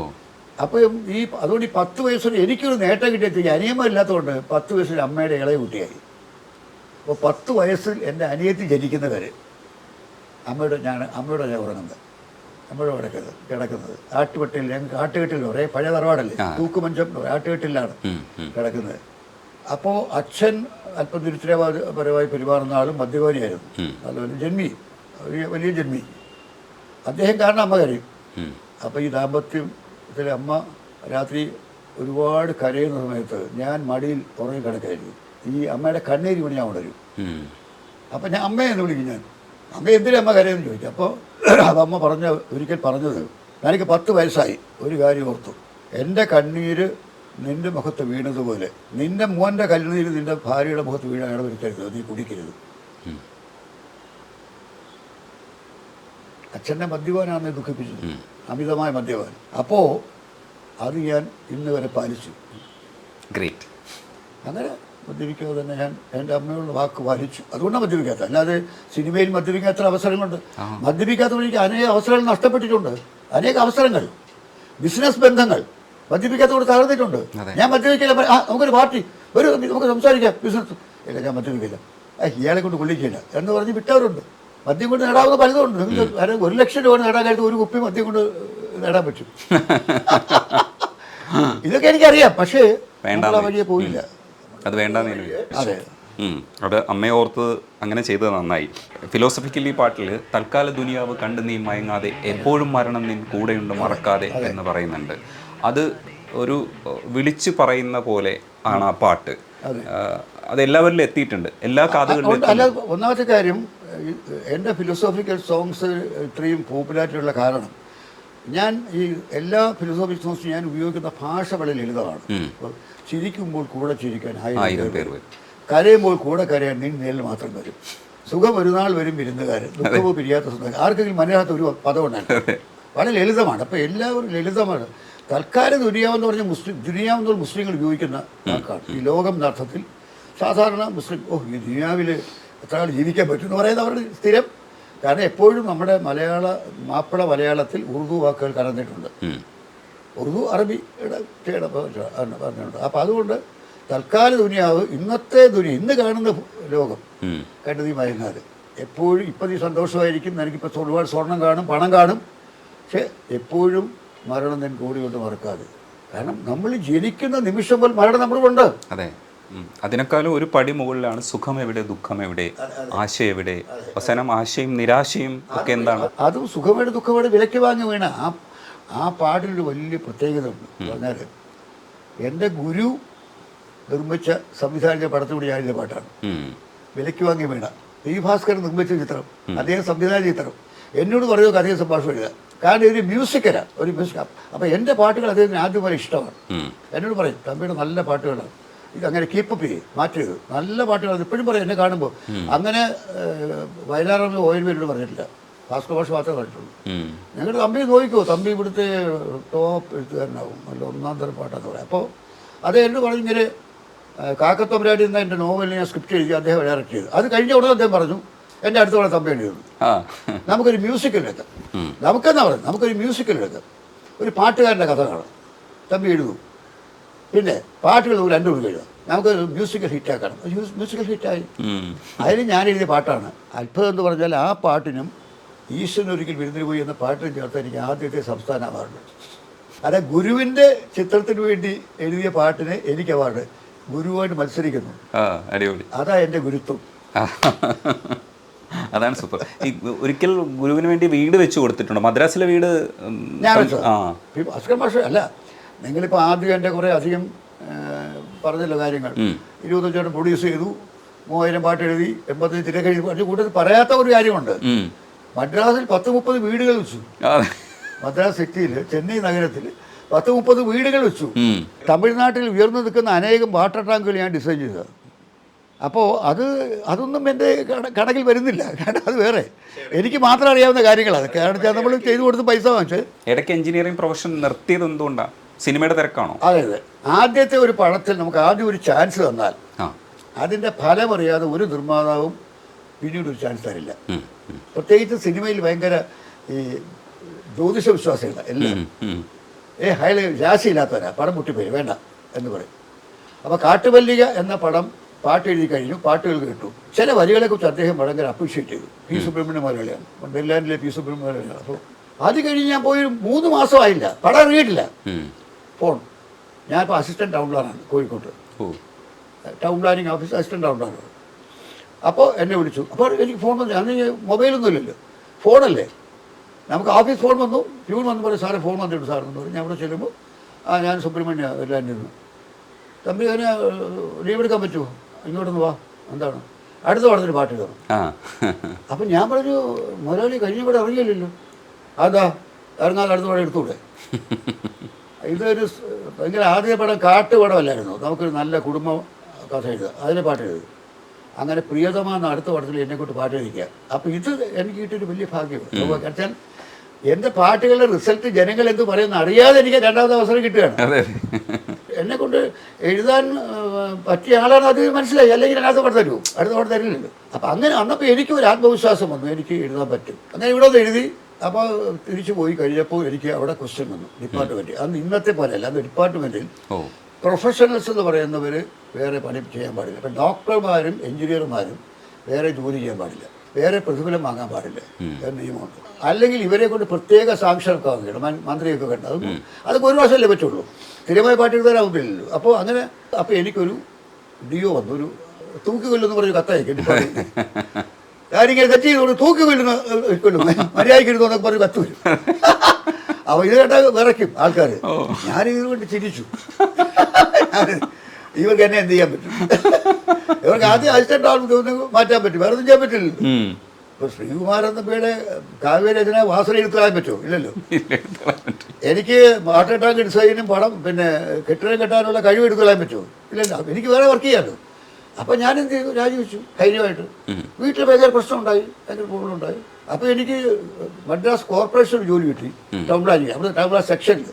അത് ജോയിൻ ചെയ്യാൻ പോകുമ്പോൾ എൻ്റെ ചേട്ടൻ പറഞ്ഞു പോകണ്ട, നീ പോകരുത്, കാരണം നീ ജോലി ഉറക്കത്തില്ല, എൻ്റെ സ്വഭാവം ശരിയല്ല. അങ്ങനെ ചേട്ടന്മാർ അങ്ങനെ പറയും, എൻ്റെ സ്വഭാവം ശരിയല്ല. അതെ, നമ്മൾ കുറ്റമല്ലേ പറയും, എൻ്റെ സ്വഭാവം ശരിയല്ല, നീ നന്നാവില്ല, നീ പറഞ്ഞ് പോകില്ല, വേണ്ട. ഇവിടെ അപ്പം ചേട്ടന് പാരൽ കോളേജുണ്ട്, നീ പാരൽ കോളേജ്, നീ ഞാൻ ഹൈക്കോടതിയിലേക്ക് പ്രാക്ടീസ് പോയി, നീ ഇവിടെ പാരൽ കോളേജ് നടത്തും. അപ്പോൾ എനിക്ക് പാട്ട് എഴുതാമല്ലോ, എന്ത് വേണം ചെയ്യുന്നത്, പാലക്കാട് എൻ്റെ സ്വന്തം സ്ഥാപനത്തിൽ എന്ത് വേണം ചെയ്യാമല്ലോ. അങ്ങനെ പറഞ്ഞു. പക്ഷേ ഞാൻ പറഞ്ഞില്ല, എനിക്ക് അവിടെ നിന്ന് ട്രൈ ചെയ്യാം. അപ്പം ഞാൻ പോകുന്നത് എന്താ പറയുക, മദ്രാസ് അല്ലേ സിനിമയുടെ ലോകം. അപ്പോൾ മദ്രാസ് കോർപ്പറേഷൻ ജോലി നോക്കിയാൽ അവർ തമിഴന്മാരെ അറിയത്തില്ല മലയാളത്തിൽ പാട്ട് എഴുതാൻ. എൻ്റെ വിചാരം പറയാം. അപ്പോൾ എനിക്ക് അവിടെ വർക്ക് ചെയ്യുകയും ചെയ്യാം, പാട്ട് എഴുതാം എന്ന് പറഞ്ഞിട്ടാണ് ഞാൻ അവിടെ പോകുന്നത്. പക്ഷേ രാവിലെ ജോയിൻ ചെയ്യുന്നു, വൈകിട്ട് ഞാൻ രാജിവെച്ചു. കാരണം എൻ്റെ സീനിയർ ഓഫീസർ, എക്സിക്യൂട്ടീവ് എഞ്ചിനീയർ എൻ്റെ മുഖത്തൊക്കെ ഒരു കാര്യമില്ല പറഞ്ഞു, all Malayalees are arrogant people, you should be different, മര്യാദയ്ക്ക് പെരുമാറണം കേട്ടോ. മനസ്സിലായി? മലയാളിൽ എന്ന എല്ലാ അഹങ്കാരികളാണ് അരഗന്റ് പീപ്പിൾ. ഞാൻ you should withdraw the statement എന്ന് പറഞ്ഞു. There are arrogant people among Tamilians also. Arrogance is not supply to one community or one state. Everywhere there is human good souls and bad souls everywhere, in every language, every state. പറഞ്ഞു തെറ്റി, പിന്നെ ജോലി ചെയ്യാൻ പറ്റുമോ? അറിയിപ്പോന്നു. അപ്പം രാവിലെ Ripon ബിൽഡിങ്സിൽ കയറി ഭയഭക്തി ബഹുമാനങ്ങളുടെ ജോയിൻ ചെയ്തു. വൈകിട്ട് 5:30 മണിക്ക് റിപ്പൺ ബിൽഡിങ്സിൽ ഇറങ്ങി വന്ന് ഒരു ലോഡ്ജ് റൂം എടുത്തിരുന്നു. അവിടെ കിടന്ന് ആലോചിച്ചു എങ്ങനെ ചേട്ടനായിട്ട് തിരിച്ചു കൊണ്ടു. ചേട്ടൻ പറഞ്ഞാൽ നീ പോകേണ്ടത്. അപ്പം ഞാൻ ചേട്ടൻ പറഞ്ഞു എടുത്തിരിക്കുന്നത് പറഞ്ഞു ഇഷ്ടം പോലെ ഫീസ് വന്ന പൈസ കിടപ്പുണ്ട്, എനിക്ക് ഇഷ്ടമുള്ള എടുത്തോണ്ട് പോകും. കുറേ മദ്രാസിൽ തണ്ടാൻ പോകില്ലേ ചേട്ടന്മാരുടെ ഡയലോഗല്ലേ, മദ്രാസിൽ തണ്ടാൻ പോകില്ലേ, ഫീസ് കൊടുത്തോണ്ട് മാനേജർ എടുക്കുന്നത് എത്ര പൈസ വേണം നല്ല ലോൺ കൊണ്ടുപോയി അതൊക്കെ അവിടെ കഴിയണ്ടേ, ഹോട്ടലിൽ കൊടുക്കണ്ടേ, എടുത്തുകൊണ്ട് പോകും. ഞാൻ പക്ഷേ ചേട്ടൻ എനിക്ക് പറഞ്ഞുകൊണ്ട് 2 100 രൂപ എടുത്തു. 2 100 രൂപ. അന്ന് 100 രൂപ ഇന്നത്തെ വലിയത് വലിയ നോട്ടാണ്, മൂല്യം കൂടുതലാണ്. അതെ, വളരെ. അന്ന് 150 രൂപയുടെ പവനുള്ളൂ. 200 രൂപ എന്ന് പറഞ്ഞാൽ ഏകദേശം പിന്നെ 1.5 പവനാണ്. അതെ, 1.5 പവന്റെ വിലയാണ്. അത്രയും വില ഇന്നത്തെ എടുക്കുകയാണെങ്കിൽ 1 ലക്ഷത്തിൽ കൂടുതല ഇന്നത്തെ വില. ഈ ഭാസ്കര മാഷിന്റെ വീട്ടിലേക്ക് എത്തുന്നത് അപ്പോൾ വീട് പണിയാൻ അത് പറയുന്നത് കാക്കത്തമ്പുരാട്ടി എന്നുള്ള സ്ക്രിപ്റ്റ് എഴുതാനായിട്ടാണ് എന്നെ നോവൽ അദ്ദേഹം സിനിമയാക്കി. ആ അങ്ങനെ പരിചയപ്പെട്ട ആ സ്ക്രിപ്റ്റ് വായിച്ചപ്പോൾ അദ്ദേഹം പറയുന്നത് ഞാൻ ഇവിടെ വിടും, തമ്പി ഇവിടെ എഴുതാൻ. ഓ അതിൻ്റെ അർത്ഥം ആ സ്ക്രിപ്റ്റ് ഇഷ്ടപ്പെട്ടെന്ന് പറയുന്നില്ല. എൻ്റെ പാട്ട് ഇഷ്ടമെന്ന് നേരത്തെ പറഞ്ഞു, സ്ക്രിപ്റ്റ് ഇഷ്ടപ്പെടുന്നതായിട്ട് അർത്ഥം ഇങ്ങനെയാണ്. വായിച്ച കൊള്ളാം, നന്നായിരിക്കുന്നത് പറഞ്ഞില്ല. ക്ലൈമാക്സ് നമുക്കൊന്ന് ചർച്ച ചെയ്യണം കേട്ടോ. ക്ലൈമാക്സ് ചെറിയൊരു മാറ്റം നമുക്ക് ഇഷ്ടമുണ്ടോ മതി, നമുക്ക് ചെയ്യാം. പിന്നെ പോക്കറ്റ് 100 രൂപ എടുത്തു, ഇത് കഴിച്ചു. ഞാൻ എന്തിനു സാർ, എനിക്ക് പൈസ തന്നു പ്രൊഡ്യൂസേഴ്സ്, ഇത് ഞാൻ തരുന്ന അഡ്വാൻസ്, എൻ്റെ 100 രൂപ ഉള്ളൂ, ഞാൻ തരുന്ന അഡ്വാൻസ് ഉണ്ട്, എൻ്റെ അടുത്തോടെ തമ്പി കയറും. അങ്ങനെയാണ് അദ്ദേഹത്തിൻ്റെ സ്വന്തം നമ്പിക്ക് പറഞ്ഞത് വീടിക്ക് അങ്ങനെ എഴുതുന്നത്. ഇതൊക്കെ എൻ്റെ ആത്മകഥയിലുണ്ട്. വീട് പണിയുന്ന അവസ്ഥയിലേക്ക് എത്തിയത് അത് മദ്രാസിൽ വന്നു കഴിഞ്ഞ് ഞാൻ ഇവിടെ വന്ന് താമസിച്ച സമയത്ത് എനിക്ക് നസീർ സാറിൻ്റെ പരിചയമുണ്ട്. ആ നാട്ടിൽ വന്ന പല സമയം എനിക്ക് പരിചയം. അദ്ദേഹത്തെക്കുറിച്ചൊരു ഈ മുറപ്പനെ കുറിച്ചൊരു റിവ്യൂ എഴുതി ഞാൻ. അദ്ദേഹം സിനിമയെക്കുറിച്ച് എഴുതുന്നുണ്ട്. അപ്പോൾ ആ റിവ്യൂ ഞാൻ ബാലൻ എന്ന കഥാപാത്രത്തെക്കുറിച്ച് വളരെ ചേഞ്ചാണ് നസീറിൻ്റെ കഥാപാത്രം, അത് നന്നായി ചെയ്തിരിക്കുന്നൊക്കെ പറഞ്ഞ് വെറും പിന്നെ മരഞ്ഞൂറ്റോട്ടോ അല്ല, നന്നായി റോൾ അഭിനയിക്കാനും നസീറിന് കഴിയുമെന്നൊക്കെ പറഞ്ഞ് എഴുതിയിരുന്നു. അത് അദ്ദേഹം ഇഷ്ടപ്പെട്ടു. അപ്പോൾ അങ്ങനെ അദ്ദേഹം കോഴിക്കോട്ട് വന്നപ്പോൾ എന്നെ വിളിച്ചു, ഞങ്ങൾ പോയി കണ്ടു. നേരത്തെ ഞാൻ പുള്ളിക്ക് ആരാധനായിട്ട് കത്തയച്ചിട്ടുണ്ട്, എന്നെ അറിയാൻ വിളിക്കും. ഞാൻ ഫോട്ടോ ചോദിച്ച് കത്തയച്ചിട്ടുണ്ട് പ്രീ യൂണിവേഴ്സിറ്റി പഠിക്കുമ്പോൾ. അപ്പം അങ്ങനെ നസീർ സാറിനെ കാണാനായിട്ട് അവിടെ ചെല്ലുന്നു. കാണാൻ ചെന്നപ്പോൾ നസീർ സാർ അന്ന് താമസിക്കുന്നത് TS മുത്തയുടെ വീട്ടിൽ പേയിങ് ഗസ്റ്റായിട്ട്. Can you imagine? ഒരു സൂപ്പർ താരം. TS മുത്തയുടെ സ്വന്തം വീടല്ലേ. TS മുത്തയുടെ അന്നത്തെ മലയാള സിനിമയുടെ അവസ്ഥ മനസ്സിലാക്കാൻ പറ്റും. TS മുത്തയെ എടുത്ത വാടക വീട്ടിൽ അന്ന് TS മുത്ത 10 വാടക അഭിനയിച്ചു കഴിഞ്ഞു തമിഴിൽ മലയാളത്തിൽ. അപ്പോഴും വാടക വീട്ടിൽ താമസിക്കുന്നത്. ആ വാടക വീട്ടിൽ ഒരു മുറി നസീർ സാറിനാണ്, അവിടെ അദ്ദേഹം താമസിക്കുന്നത്. അപ്പോൾ നസീർ സാറിനെ കാണാൻ നസീർ സാർ എനിക്ക് അഡ്രസ്സ് തന്നിട്ടുണ്ട്, ഈ പുതുപ്പേട്ട ഗാർഡൻ സ്ട്രീറ്റ്. അപ്പോൾ ഞാൻ നസീർ സാർ ഏതായാലും മദ്രാസ് പോയി നസീർ സാറിന് കണ്ടേക്കാം. അതേ പ്രിയതം അതേ നായകൻ, ഞാൻ പാട്ട് എഴുതി കഴിഞ്ഞു. പ്രിയതമല്ല അദ്ദേഹം നായകനായിരുന്നു. അപ്പോൾ ഞാൻ 2 പാട്ട് പാട്ട് എഴുതിയൊക്കെ നസീർ സാറിന് അറിയാം. ഞാൻ അപ്പോൾ അവിടെ വന്ന് ചോദിച്ചു. അപ്പോൾ നസീർ സാർ ഉണ്ടോ? അപ്പോൾ പെട്ടെന്ന് മുത്തയ്യ സാർ ഇറങ്ങി വന്നത്, അദ്ദേഹം വീടല്ലേ. അപ്പോൾ വളരെ സീരിയസ് ആയിട്ട് Nazeer not here, is gone for outdoor shooting Kerala, he will come after 15 days. ഞാൻ തിരിച്ചു നടന്നു പുള്ളി ഹോ അറിയോ, എന്താ, ആരാണ്, എനിക്ക് മനസ്സിലായില്ല. നസീർ വന്നാൽ എന്ത് പറയണം? ഞാൻ ശ്രീകുമാരൻ തമ്പി ആൾ വന്നു എന്ന് പറഞ്ഞാൽ മതി, ഞാൻ പാട്ടെഴുതും, 2 പടങ്ങളിൽ പാട്ടെഴുതി. പെട്ടെന്ന് മുത്തയ്യ സാറ് ഏത് പടങ്ങൾക്കാണ് പാട്ട് എഴുതി? കാട്ടുപല്ലിക പ്രിയതമ. അപ്പോൾ മിർലാൻ സ്റ്റുഡിയോയുടെ പടം രണ്ടും മിർലാൻ സ്റ്റുഡിയോയിലാണ് മുത്തയ്യ വളരുന്നത്, നടനാവുന്നത് ആദ്യകാലത്ത്. അപ്പോൾ പ്രിയതമ രണ്ട് മിർലാൻ്റെ പടമല്ലേ? ഞാൻ പറഞ്ഞത് ഞാൻ കണ്ടില്ല പ്രിയതമ പടം. പെട്ടെന്ന് പൂവായി പിരിഞ്ഞതെല്ലാം കായാകുമോ എന്ന പാട്ട് നിങ്ങൾ എഴുതണം. അതെ, അത് വളരെ നല്ല പാട്ടാണ്. പൂവായി പിരിഞ്ഞതെല്ലാം കായാകുമോ, കായായി വിളഞ്ഞതെല്ലാം കനിയാകുമോ, മണ്ണിൽ കുരുത്തതെല്ലാം മല ചൂടുമോ, മനസ്സിൻ്റെ സുപ്പരമെല്ലാം നിലനിൽക്കുമോ. ബാബാ ഇരിക്കും. അപ്പം എന്നോട് പറഞ്ഞു ഞാനൊരു പടം എടുക്കാം. ഇതാണ് അവസരങ്ങൾ. ഞാൻ നസീറിനെ കാണാൻ പോയത്, മുത്തയ്യ സാറെ കാണുന്ന എനിക്ക് പ്രതീക്ഷയില്ല. അതൊക്കെയാണ് കാലം എന്ന് പറയുന്നത്. നമ്മൾ എവിടെ എത്തണമെന്ന് കാലം തീരുമാനിക്കുന്നു. 3 കഥകൾ ഒരു പടം, ഇത് അന്തോളജി. മിച്ചോരു എഡീസിക്കാണ്. എസ്റ്റഡി ചുവനെ ചുമാറ കണ്ടിട്ടുണ്ടോ ചോദിച്ചിട്ടുണ്ട്. അപ്പോൾ ആലപ്പുഴ ശ്രീകൃഷ്ണ SD കോളേജിൽ പഠിക്കുമ്പോൾ ശ്രീകൃഷ്ണയിൽ ഇംഗ്ലീഷ് പടം മോർണിംഗ് ഷോ വരും. മോർണിംഗ് ഷോ കണ്ടിട്ടുണ്ട്. പഥേർ പഞ്ചാരിക്ക് അങ്ങനെ ഉണ്ട്. അപ്പം ഞാൻ പറഞ്ഞു ഞാൻ കണ്ടിട്ടുണ്ട്. അതുപോലെ പരസ്പര ബന്ധമില്ലാത്ത 3 കഥകൾ, ഇത് 3 ചേർന്നൊരു സിനിമ. അങ്ങനെ അതിലൊന്നൊരു പ്രണയകഥയാണ്, അതിൽ മാത്രമേ പാട്ടുള്ളൂ. പിന്നെ ഒന്നൊരു കോമഡിയും ഒന്നൊരു സസ്പെൻസുമാണ്. പ്രണയകഥയിൽ മാത്രമേ പാട്ടുകളുള്ളൂ. പക്ഷേ 8,000 to 9,000 feet പടം കാണും, അതിനകത്ത് 8 പാട്ട് വരും പുള്ളി പറഞ്ഞു. ഇതൊരു 4 പാട്ട് ഭാസ്കരനെ കൊണ്ട് 4 പാട്ട് വയലാണ്ട് കൊണ്ട് ഇരിക്കാമെന്നാണ് വിചാരിക്കുന്നത്. നിങ്ങളെ പരിചയപ്പെട്ട സ്ഥിതിക്ക് ഒരു പാട്ട് നിങ്ങളെ കൊണ്ടുപോയി. ഞാൻ പറഞ്ഞു ശരി, വളരെ താങ്ക് യു സാർ എന്ന് പറഞ്ഞു. അങ്ങനെ ഒരു പാട്ടിന് എന്നെ വിളിച്ച മുത്തയ്യ സാറുണ്ട്. ആ പ്രണയകഥ മുഴുവൻ സ്ക്രിപ്റ്റ് ഞാൻ എഴുതി. അതിൽ 8 പാട്ട് ഞാൻ എഴുതി. എന്തുകൊണ്ട്? ആ പാട്ടുകൾക്ക് ഇഷ്ടപ്പെട്ടുകൊണ്ട്. അത് ഞാൻ പറഞ്ഞത് ഞാൻ എവിടെയും വന്ന് ശുപാർശ കൊണ്ടല്ല, എൻ്റെ മെറിറ്റ് കൊണ്ട് മാത്രമാണ്. അല്ല, ഞാനിപ്പോൾ കാക്കത്തം റേറ്റൊക്കെ എഴുതിക്കൊണ്ടിരിക്കുമ്പോൾ തന്നെ, ഞാൻ കാക്കത്തം അദ്ദേഹം എൻ്റെ നോവൽ സ്ക്രിപ്റ്റ് ആയിക്കൊണ്ടിരിക്കുമ്പോൾ തന്നെ ഒരു ദിവസം അദ്ദേഹം പറയും തമ്പി ഇങ്ങനെ വീടൊക്കെ വയ്ക്കുന്നുണ്ടല്ലോ. അപ്പം ഞാൻ 2-3 വീട് വെച്ച് കഴിഞ്ഞു. എനിക്കൊരു വീട് വെച്ച് തരാം. എനിക്ക് പുതിയ വീട്, പഴയ വീടത്തേയും വാങ്ങി, അത് മൺവീടാണ്. അതൊന്ന് റീമോഡൽ ചെയ്യണം, മൊത്തം മാറ്റണം. അത് ഒരു സ്ട്രക്ചർ ഞാൻ മാറ്റി കൊടുത്തു, ഡിസൈൻ മൊത്തം മാറ്റി, ഫ്രണ്ട് ഫുള്ള് മാറ്റി. അത് നമ്മുടെ STH എന്നൊരു ലേഖനം എഴുതിയിട്ടുണ്ട്. ഞാൻ പി ഭാസ്കരനെ കാണാൻ ചെന്നപ്പോൾ ശ്രീകുമാരൻ ചെയ്ത മനോഹരമായ വീട് എഴുതിയിട്ടുണ്ട്. അതൊരു ക്രെഡിറ്റ് STH തന്നിട്ടുണ്ട്. അപ്പം അങ്ങനെ പിന്നെ നമ്മുടെ S.A. നായർ എന്ന് പറയുന്ന ചിത്രകാരൻ, നമ്മുടെ പോസ്റ്റേഴ്സിൻ്റെ ഡിസൈൻ, അദ്ദേഹത്തിൻ്റെ ഒരു 4 കെട്ടിടം ഞാനാണ് കിട്ടിയത്. പിന്നെ മദ്രാസ് ഇത്തോപ്പർസിൻ്റെ ഫാക്ടറി, പിന്നെ സിനിമയെ ബന്ധപ്പെടാൻ മാസ്റ്റർ വീട്, പിന്നെ KP കൊട്ടാരക്കരുടെ വീട് റെനോവേറ്റ് ചെയ്യും. പിന്നെ അതുകൂടാതെ പ്രൈവറ്റ് ബാങ്ക് ഉദ്യോഗസ്ഥന്മാരുടെ ധാരാളം വീടുകൾ. സീസൺ ഒരു പ്രത്യേക സിനിമയായിരുന്നു. അതിനകത്ത് പത്മനാഭൻ സാറിൻ്റെ ശബ്ദം ഉപയോഗിച്ചിരിക്കുന്നത് എനിക്ക് ഭയങ്കര ഇഷ്ടമാണ്.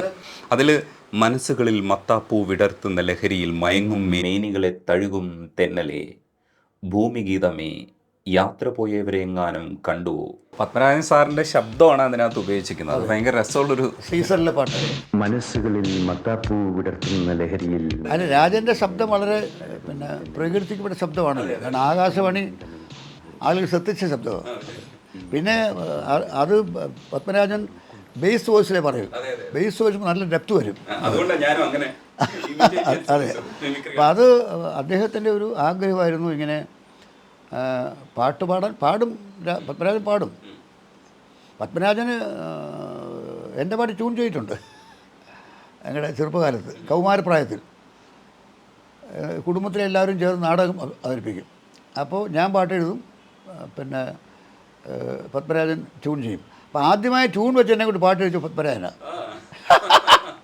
അപ്പം ഞാൻ ശീർഷകമില്ലാത്ത കവിതകൾ എന്ന പേരിൽ ഒരു പുസ്തകം, ഗദ്യകവിത പുസ്തകം ഉണ്ടായിട്ട്. അപ്പോൾ അതുകൊണ്ട് ഒരു ഗദ്യത്തിൽ എഴുതിയ ഒരു കവിത നമുക്ക് അത് സിനിമയിൽ ഞാൻ പറയാം. അങ്ങനെ പത്മനാഭൻ പറഞ്ഞപ്പോൾ ഞാൻ എതിർത്തു. ഞാൻ അത് ശരിയാവില്ല, അത് സിനിമയിൽ നന്നായിരിക്കും, രാജൻ്റെ ശബ്ദം നല്ലതാണ്, കേൾക്കുമ്പോൾ രസമായിരിക്കും, പക്ഷേ പാട്ടായിട്ട് റേഡിയോ വരില്ല, ആരും ആവശ്യപ്പെടില്ല.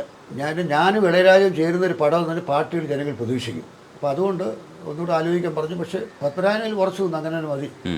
പിന്നെ രാജൻ പറഞ്ഞ പോലെ ഞാൻ ഗദ്യകവിത എഴുതി. പോയി വരൂ എന്നുള്ള 2 വാക്കുകൾ മാത്രം ഈണത്തിൽ വരും. പോയി വരൂ എന്നുള്ള 2 കേട്ടുക. അത് ഇളയരാജയ്ക്ക് വലിയ താല്പര്യമില്ലായിരുന്നു. പിന്നെ അദ്ദേഹം ഡയറക്ടർ ഉങ്ക ഇഷ്ടപ്പെടി എന്ന് പറഞ്ഞു. പുള്ളിക്കും പാട്ട് പോരെന്ന് ചോദിച്ചു. അത് പാട്ടിൻ്റെ രീതി കുറച്ച് മാറ്റിയാൽ പോരുന്ന കൂടി ചോദിച്ചു. പക്ഷേ നന്നായിരുന്നു അത്. രാജൻ നന്നായി പറഞ്ഞു. പിന്നെ രാജൻ്റെ ശബ്ദത്തിൻ്റെ ഭംഗി എല്ലാം ചേർന്ന് നന്നായി.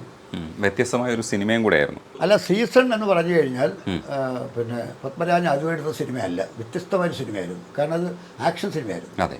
അതിന് പിന്നെ സാധാരണ മറ്റുള്ളവരുടെ ആക്ഷൻ ചിത്രത്തിന് നിലവാരം കുറയാതിരിക്കാൻ പത്മരാജൻ വളരെ ബുദ്ധിപൂർവ്വം അതിന് നമ്മുടെ കോവളത്തിൻ്റെ ബാക്ക്ഗ്രൗണ്ട് കൊണ്ടുവന്നു. അവിടുത്തെ കള്ളക്കടത്തും അവിടുത്തെ ജീവിതവും അങ്ങനെ കൊണ്ടുവന്നു. അത് നന്നായി വന്നു. സാർ, ഒരുപാട് പാട്ടുകളെക്കുറിച്ച് ഡിസ്കസ് ചെയ്യാതെ നമ്മൾ വിട്ടിട്ടുണ്ട്. സമയക്കുറവുകൊണ്ടാണ് നമ്മളത് ചെയ്യുന്നത്.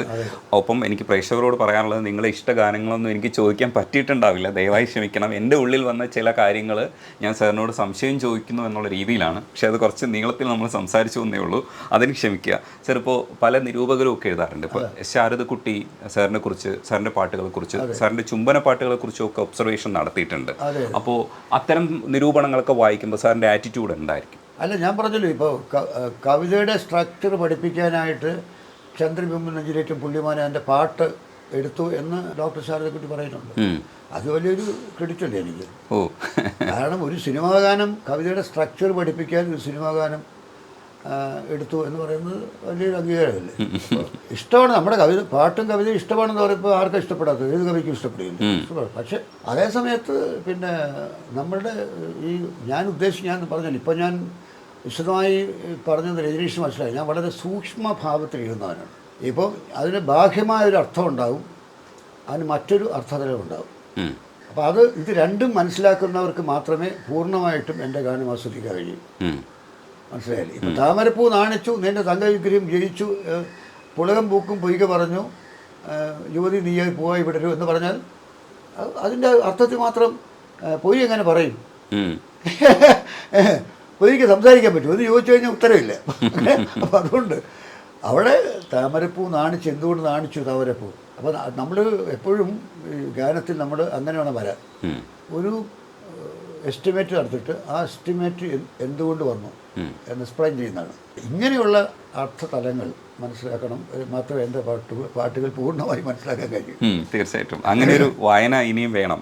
അതിൻ്റെ ഒരു ഭാഗം കൂടിയാണ് എൻ്റെ ഈ ഡിസ്കഷനിൽ ഞാൻ പല പാട്ടുകളെ കുറിച്ചും ചോദിച്ചിട്ടുള്ളത്. മണ്ടത്തരങ്ങളൊക്കെ ഉണ്ടായിരുന്നെങ്കിൽ സാർ ക്ഷമിക്കണം. ഒന്നുമില്ല. അല്ല, വിജിനീഷോട് വ്യത്യസ്തമായ ചോദ്യങ്ങളാണ് ചോദിച്ചത്. എൻ്റെ ഒരുപാട് ഇൻ്റർവ്യൂസിൽ ഉണ്ട്, എല്ലാം കൂടുതൽ പേഴ്സണൽ കാര്യങ്ങളും അങ്ങനെയൊക്കെയുള്ള. പക്ഷേ ഈ പാട്ടുകളെക്കുറിച്ച് ഇത്ര വിശദമായി സംസാരിക്കുന്ന ഈ അഭിമുഖത്തിലാണ്. താങ്ക്സ് ഉണ്ട് സാറേ. വീണ്ടും നമുക്ക് ഒരു വട്ടം കൂടെ കാണാം. നന്ദിയുണ്ട് സംസാരിക്കാൻ. Thank you. ശരി.